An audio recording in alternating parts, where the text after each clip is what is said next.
Primary evidence क्या है, secondary evidence क्या है, कानून शहादत की रोशनी में ये दोनों किस चीज़ का नाम है, और फिर सेकेंडरी एविडेंस के लिए आपने क्या करना होगा, किन वजूहात की वजह से आपको सेकेंडरी एविडेंस की कोर्ट से अप्रूवल की ज़रूरत होगी, आज की इस वीडियो में ये कवर करेंगे।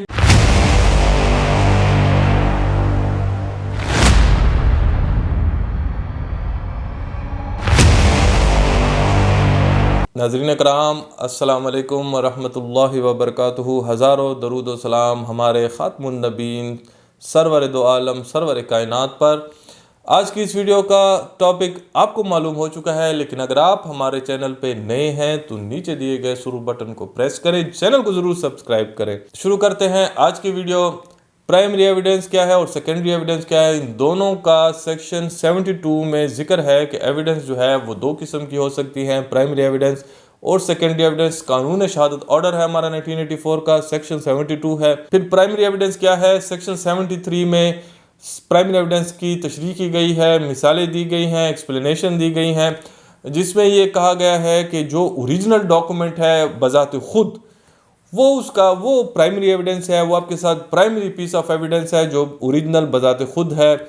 अब ओरिजिनल की भी फिर उन्होंने बताया है कि ओरिजिनल वो डॉक्यूमेंट भी ओरिजिनल है कि जो ऐसे प्रोसेस से डेवलप हो कि अगर उसकी कॉपीज़ भी निकलें तो वो उसकी कॉपीज़ न तस्वुर हों, बल्कि हर वो डॉक्यूमेंट जो है या वो हर वो चीज़ जो है वो प्राइमरी लगे। जैसे कि मिसाल के तौर पर मैं आपको एक मिसाल देता हूँ। जैसे आप एक विजिटिंग कार्ड बनाते हैं, तो विजिटिंग कार्ड के आप 1000 कॉपीज़ बनाते हैं, लेकिन वो हर कॉपी जो है वो ओरिजिनल होती है। या एक शादी का कार्ड है जो आप बनाते हैं और वो शादी का कार्ड एक ऐसे प्रोसेस से निकलता है, लेकिन वो हर प्रोसेस में हर जो उसकी कॉपी होगी वो ओरिजिनल होती है। तो ऐसा कोई भी डॉक्यूमेंट कि जिसकी हर कॉपी ओरिजिनल लगे तो वो डॉक्यूमेंट होगा, उसकी वो हर कॉपी जो होगी वो प्राइमरी पीस ऑफ एविडेंस होगी। और फिर सेकेंडरी एविडेंस जो है वो सेक्शन 74 कानून शहादत ऑर्डर 1984 में दिया गया है। सेकेंडरी एविडेंस जो है वो अगर आपके पास उस ओरिजिनल की फ़ोटोकॉपी है तो वो उसकी सेकेंडरी एविडेंस है, यानी वो प्राइमरी जो पीस है वो आपके पास नहीं है, उसकी जो कॉपी है वो आपके पास सेकेंडरी एविडेंस है। इसमें आपके पास जो सर्टिफाइड कॉपीज़ हैं किसी चीज़ के, आप किसी ऑफिसर से किसी डॉक्यूमेंट ओरिजिनल डॉक्यूमेंट के सर्टिफाइड कॉपीज़ तस्दीक शुदा कॉपीज़ लें तो वो भी सेकेंडरी एविडेंस है। और फिर ऐसे डॉक्यूमेंट के उस ओरिजिनल से जितनी भी कॉपीज़ आप, जैसे कि फ़ोटोस्टेट मशीन से आप अगर उसको निकालते हैं तो जितने फ़ोटोस्टेट मशीन्स हैं उससे जितनी कॉपीज़ निकलेंगी तो वो उसकी सेकेंडरी एविडेंस में सेकेंडरी पीसेस होंगे। एविडेंस के हवाले से वो प्राइमरी पीस नहीं होगा। तो वो तमाम जो डॉक्यूमेंट्स होंगे जो फ़ोटोकॉपी के ज़रिए निकलती हैं, या फिर अगर आप उसको हाथ से लिखते हैं और एग्जैक्ट उस तरह की लिखते हैं कि जो ओरिजिनल के ऊपर है, तो ये भी उस हाथ से लिखा हुआ आपका ओरिजिनल प्राइमरी पीस नहीं होता, बल्कि ये भी सेकेंडरी पीस है आपका एविडेंस के हवाले से। तो इसको भी हम सेक्शन 74 की रोशनी से सेकेंडरी पीस ऑफ एविडेंस कहेंगे। फिर इसके बाद आता है कि प्राइमरी पीस ऑफ एविडेंस का तो इशू नहीं है, वो तो जब आपको कोर्ट में कोई चीज़ साबित करनी होगी और आपके पास मौजूद है आप उसको पेश करते हैं। सेकेंडरी पीस ऑफ एविडेंस की ज़रूरत क्यों पड़ती है? अब लॉ ये कहता है कि हर चीज़ को आपने प्राइमरी पीस ऑफ एविडेंस से ही, प्राइमरी पीस जो आपके पास है एविडेंस का, उससे ही साबित करना है। लेकिन अगर उसकी मौजूदगी आपके पास नहीं है, वो मुखालिफ के पास है, वो पेश नहीं करता ओरिजिनल, या आपसे मिसप्लेस हो चुका है, तो ऐसी सूरत में उस डॉक्यूमेंट को साबित करने के लिए आपने कोर्ट को एक एप्लीकेशन देनी है। ये याद रखें, विदाउट एप्लीकेशन आपने सेकेंडरी एविडेंस को लीड नहीं करना। पहले कोर्ट ने अलाउ करना है, अलाउ होने के बाद आपने सेकेंडरी एविडेंस पेश करनी है। पहले आपने दरख्वास्त देनी है जिसमें ये कहना है कि वो प्राइमरी पीस जो है वो ओरिजिनल डॉक्यूमेंट जो है वो क्यों पेश नहीं कर सकता, वो क्या वजूहात है, क्या वो मुखालिफ के कस्टडी में है या वो आपसे मिसप्लेस हो चुका है। तो दोनों सूरत हाल में दरख्वास्त दे दी। अगर आपके पास से मिसप्लेस हो चुका है तो आपने उस हवाले से किसी पुलिस अथॉरिटीज़ के पास कोई रिपोर्ट भी की है तो वो ज़रूरी है, उसकी रिपोर्ट की कॉपी मस्ट है, आपने उसको प्रोड्यूस करना है कोर्ट में। पहले आपने जाके थाने में उसकी मिसप्लेस के हवाले से रिपोर्ट करनी है। फिर उस रिपोर्ट की कॉपी को आपने उस एप्लीकेशन के साथ अटैच करके कोर्ट को देना है सेकेंडरी एविडेंस की इस्तेदा करने के लिए।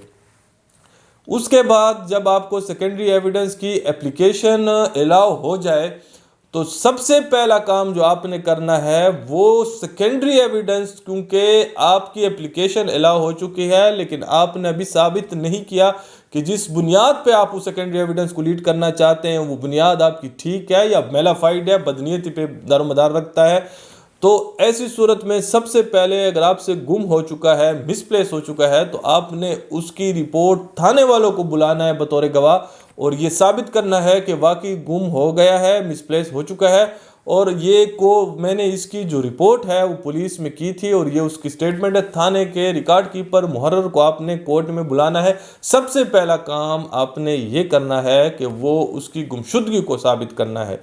दूसरा काम आपने ये करना है सेकेंडरी एविडेंस के हवाले से कि उस डॉक्यूमेंट के का जो लिखने वाला है, राइटर है, उसको आपने बतौर गवाह पेश करना है जो ये कह सके कि हाँ ये जो डॉक्यूमेंट है ये मेरे हाथ का लिखा हुआ है, फोटोस्टेट है लेकिन मेरे हाथ का लिखा हुआ है, जिसकी एक कॉपी मैंने एक उसको हमने अपने रजिस्टर में भी चढ़ाया था और वहाँ भी उन लोगों से, पार्टी से और उनके गवाहान से दस्तखत लिए थे।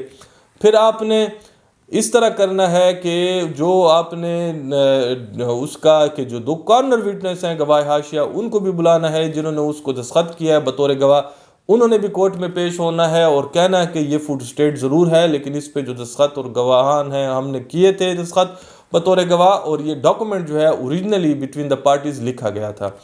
तो फिर आपने स्टैम्प वेंडर को भी बुलाना है, अगर वो रजिस्टर्ड डीड है तो सब रजिस्ट्रार ऑफिस वालों को भी बुलाना है, अगर ये म्यूटेशन है, इंतकाल है, तो इसके उस वक्त के तहसीलदार को बुलाना है या करंट जो आपका पर्त पटवार के हवाले से आपने पटवारी को बुलाना है और पर्त सरकार के हवाले से अगर वो लेटेस्ट इंतकाल है, ताहाल ज़ेरकार है, उसने दूसरे जमाबंदी भी नहीं बनी, तो फिर आपने तहसील ऑफिस के नुमाइंदे को बुलाना है जिसको नायब ऑफिस कानून को कहते हैं, उसको बुलाना है। और अगर आप इंतकाल पुराना है तो सदर दफ्तर में कंसाइंड हो चुका है तो फिर आपने जो सदर दफ्तर होगा उसमें आपने डिस्ट्रिक्ट कानूनगो को बुलाना है और उससे इस इंतकाल की पर्च सरकार लगवानी है।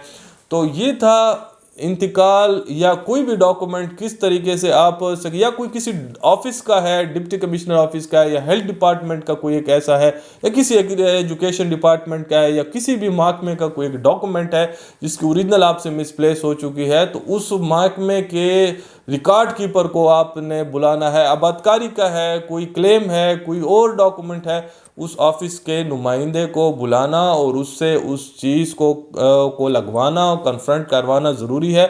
आपने सेकेंडरी एविडेंस के ज़रिए प्रूफ करना है कि वो डॉक्यूमेंट जो था उसका ओरिजिनल की वजूद थी और ये बोगस नहीं बना। तो ये है सेकेंडरी एविडेंस और इस तरह आप सेकेंडरी एविडेंस के ज़रिए केस को साबित करते हैं। कोर्ट से इजाज़त मस्ट है। तो और सबसे पहले जो मिसप्लेस है उसको आपने इसमें प्रूफ करना होता है। उम्मीद है कि आज की इस वीडियो से प्राइमरी और सेकेंडरी एविडेंस की वजाहत आपके सामने हो गई होगी। लेकिन अगर आपको ये वीडियो पसंद आई है तो अपने जैसे और दोस्तों के साथ ज़रूर शेयर करें। इल्म के फैलाने में अपना किरदार ज़रूर अदा करें। आज के लिए इतना ही, इजाज़त चाहते हैं। अल्लाह हाफिज़। पाकिस्तान जिंदाबाद।